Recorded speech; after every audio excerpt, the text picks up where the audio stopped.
Praise the Lord FLJ church. मैं Doreen James हूँ और मेरी बेटी एथल जेम्स है। हम नजफगढ़ से आए हैं और मैं बॉर्न कैथलिक हूँ। और मेरी बेटी को बचपन से ही 6 मंथ्स की थी तब से उसको फिट्स आते थे, और फिट्स आने के साथ साथ उसको जैसे 104, 105 फीवर के पड़ते थे। और उसके बाद तो जब ये 4th क्लास में हुई तो 4th क्लास में होते के साथ ही इसको डेंगू हो गया। फिर उसके बाद जब मैं ऑफिस से आती थी और मैं इसको ध्यान नहीं दे पा रही थी क्योंकि मैं लेट आती थी घर पे, क्योंकि अकेले सिंगल पेरेंट थी।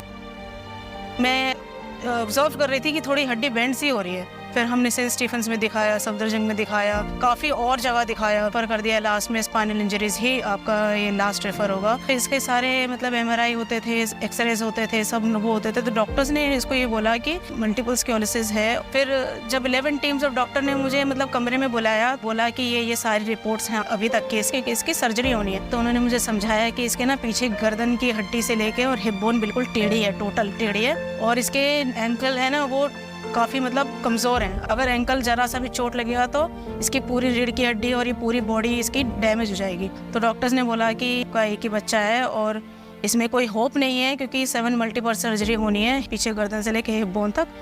और खुद आप गारंटी लीजिए कि हम सर्जरी ऑपरेट कर रहे हैं और अगर कुछ हो जाता है तो डॉक्टर्स रिस्पॉन्सिबल नहीं होंगे। डॉक्टर्स ने ये भी बोला था कि आपकी बेटी कब तक सर्वाइव करेगी हमें नहीं मालूम है, इसलिए आप अपनी तरफ से अश्योर रहिए कि आपकी बेटी को कभी भी कुछ भी हो सकता है। तो मैं इतना निराश हो गई, इतना मतलब मैं जब घर आई ना तो पूरी रात रोती थी फिर भी, लेकिन मैं रोती रहती थी कि बचपन से ही सारे कष्ट इस बच्चे को आ रहे हैं। बचपन से एडमिट तो रहते ही थी हॉस्पिटल में, हर 15 दिन पे एडमिट रहती थी। और इसको ब्रीदिंग इतनी सिवियर हाईली अस्थमिक पेशेंट हो गई। 2 साल से करीब मुझे बोलती थी कि मम्मा डॉक्टर को दिखाओ, मुझे डॉक्टर को दिखाओ, मेरे सर में बहुत तेज दर्द होता है, मेरा सर ना फट जाएगा, एकदम टुकड़े टुकड़े हो जाएगा। तो मैं कहती थी काकू मेरे पास इतने पैसे नहीं है, मैं पूरी लाइफ तेरे को पैसा खर्च करते करते मैं थक चुकी हूँ। कभी कभी ऐसा होता था कि हम सुसाइड कर लें, कई बार कमिट करने की भी कोशिश करी सुसाइड। और जब भी ये स्कूल में पढ़ती थी टॉप आती थी, मतलब सारे इसने अवार्ड जीते, सिसोदिया सर से बहुत बड़े सर्टिफिकेट्स हैं, सब अवार्ड जीते। तो इसको बच्चे कहते थे तू तो कैमल है तेरे तो हम्प है।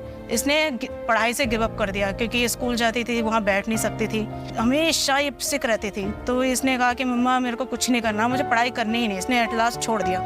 तो मैंने सारी उम्मीद छोड़ दी, सारी प्रेयर करनी छोड़ दी, सब कुछ छोड़ दिया। मैंने कहा मैं नहीं करूँगी कुछ भी। फिर मेरी मौसी ने पिछले 1 साल से मुझे बहुत ज़्यादा इंसिस्ट किया कि एफएलजे चर्च जा गुड़िया, सारी उम्मीद छूट गई है बेटा तू जा। तो मैं चिड़चिड़ाते यहाँ पे आ गई। लेकिन जिस दिन मैं पहली बार आई, इतनी अच्छी ब्लेसिंग्स टेस्टिमनी ये हुई कि हम प्रेयर में आ गए सबसे पहले।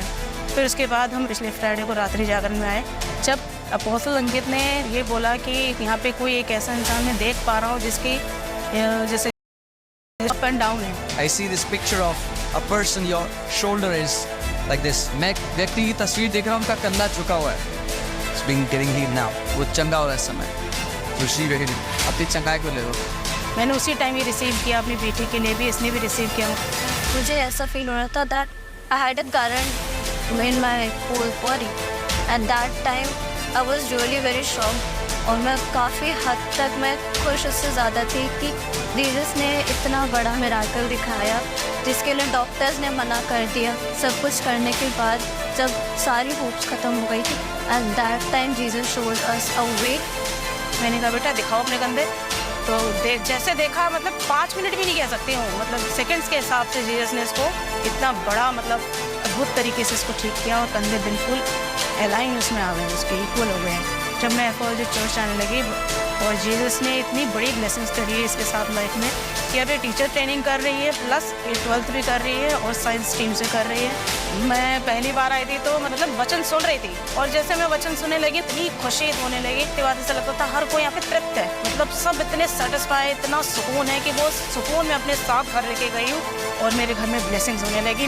रात को भी कमेंट प्रेयर वगैरह सुनती हूँ और हम पूरी तरह से प्रेयर में हो गए और उसका पागलपन हो गया मुझे प्रेयर का। जी इसको बहुत बहुत मेरा लाखों बार कोटि धन्यवाद। तो अंकित को बहुत बहुत धन्यवाद करती हूँ। प्रभु यीशु की महिमा हो। आमीन।